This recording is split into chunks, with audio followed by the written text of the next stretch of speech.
Hello, ladies and gentlemen, welcome to the channel. I hope you're doing fine. I hope you're going to like today's video.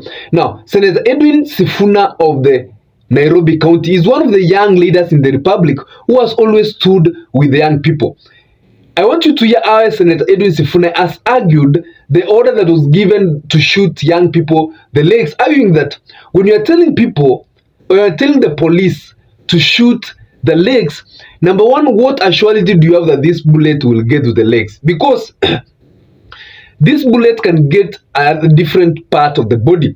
Secondly, saying that when you are shooting the people in the legs, there are chances that somebody can die also, even if he shot the leg. So how will these young people get to 2027 to vote? Actually, this is what the Senator Edwin SIfuna said. But in case you're watching for the first time, always remember subscribe and like this video. This is what Senator Edwin SIfuna, a state officer, standing up and saying you can shoot people, as if people don't die from gunshot wounds.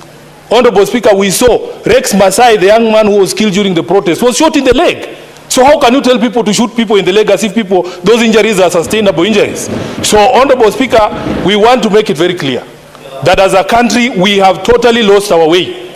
And we will not have a conversation with someone telling us to wait for 2027 when he's not giving us a chance to get to 2027. He has become an existential threat for this country, and he must go as soon as possible. I thank you. Second story of the day, ladies and gentlemen, is today we want also to look into how Nairobi County is going to vote in 2027. Because Nairobi County also has a good number of votes. It's a determinant county.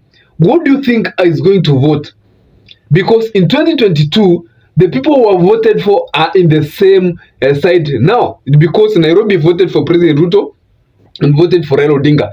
They are now working together, and the high chances that in 2027 they will be in the same coalition.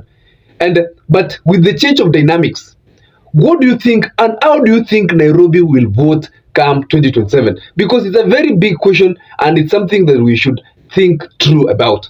And ladies and gentlemen, we start with the demonstration, because Nairobi, the demonstrations that are happening in the country are higher in Nairobi.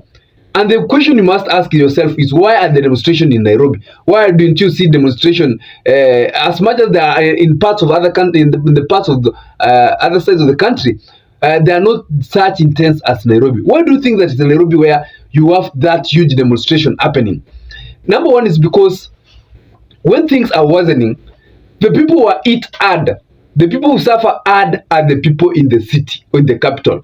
These are the people who sleep hungry. These are the people who will suffer. These are the people when fare go high, they know. These are the people when 1 shilling is added to something, they know, because the life in Nairobi is all about buying day in, day out. Hapa si kwa huko ushago kwenye unaweza sema let's go kwa huko kwa shamba tuchune mboga. Somebody in the local area can stay even to 1 week without buying mboga. Somebody can survive with the maize he harvested from the shamba. But here in Nairobi, people purchase things day in, day out. So when the economy is bad, these are the people who are it. So that's the one thing that is really will determine how the people of Nairobi are going to vote in 2027. Secondly, a lot of people in Nairobi own businesses. So if people have been selling previously, if you have been selling 10 shillings and you realize that just over a period of time you are selling 7 shillings, then you ask yourself big questions. Why the drop from 10 shillings to 7 shillings?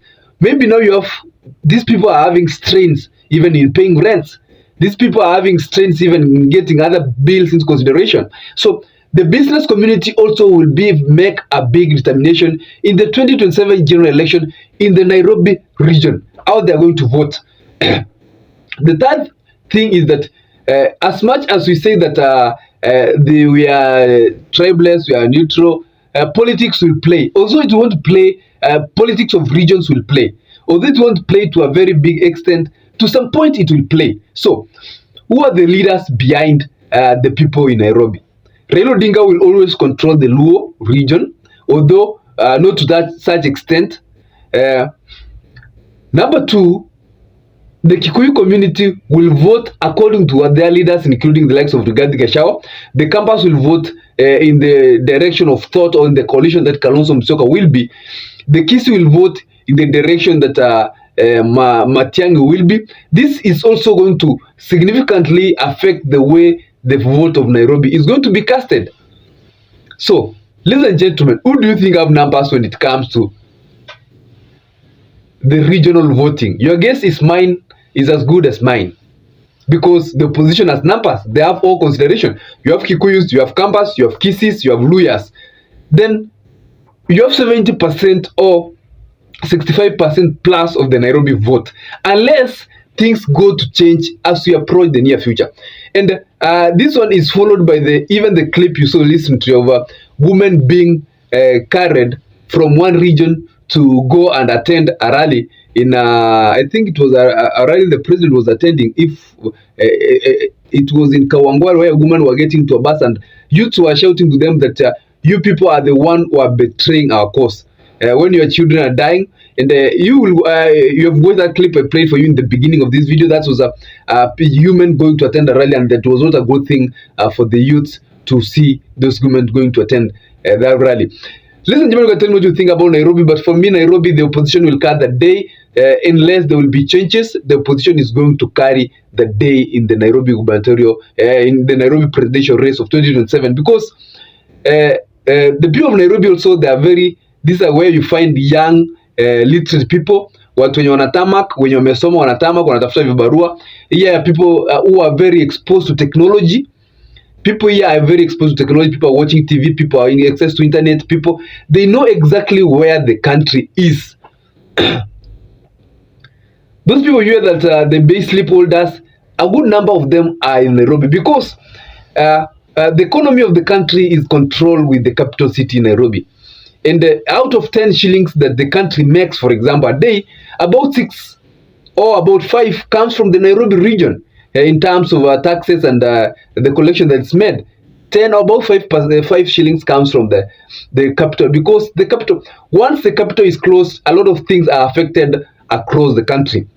And that's why when there's a demonstration, the capital is closed, even the other parts of the country will feel the heat. Number one, there's no transportation to the capital.